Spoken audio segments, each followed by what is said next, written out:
Hello again.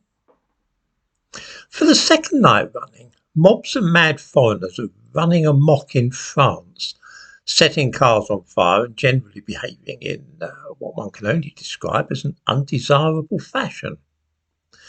Some people think that they have simply found a convenient excuse to allow their true natures to have free rein, but there is an ostensible reason for the disorder.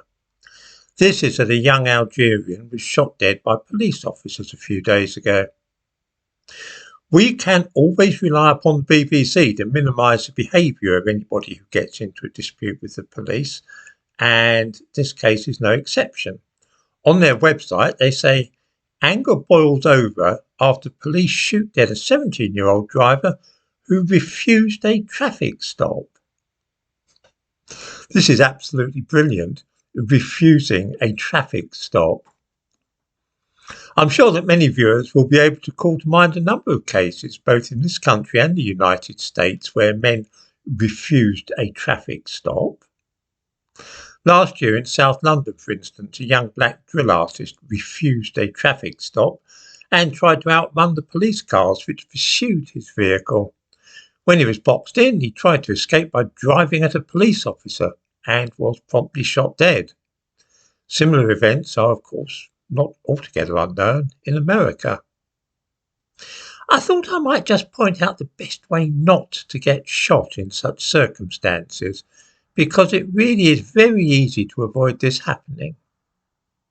I will mention that I have, in the course of a pretty long and varied life, had the opportunity to watch a number of different police forces in operation.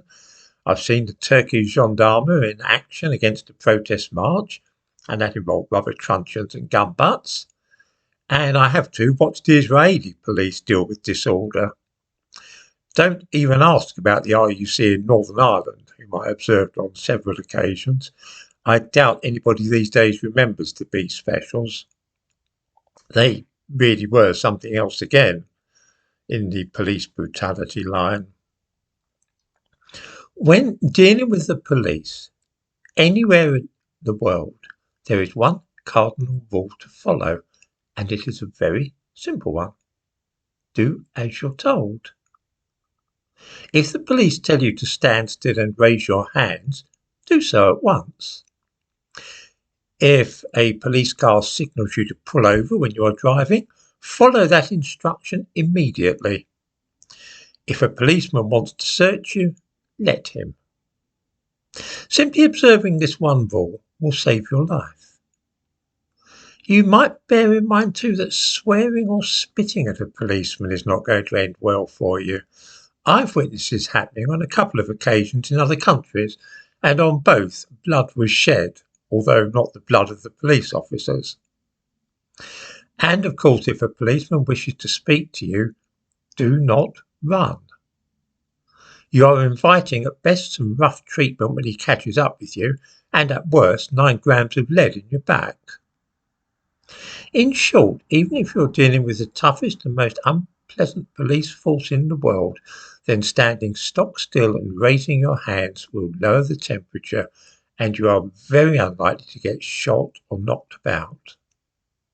I found this tactic served me well in various tricky situations, and if only some young men today would follow the same rules, I think we would see fewer people being beaten up or shot by the police.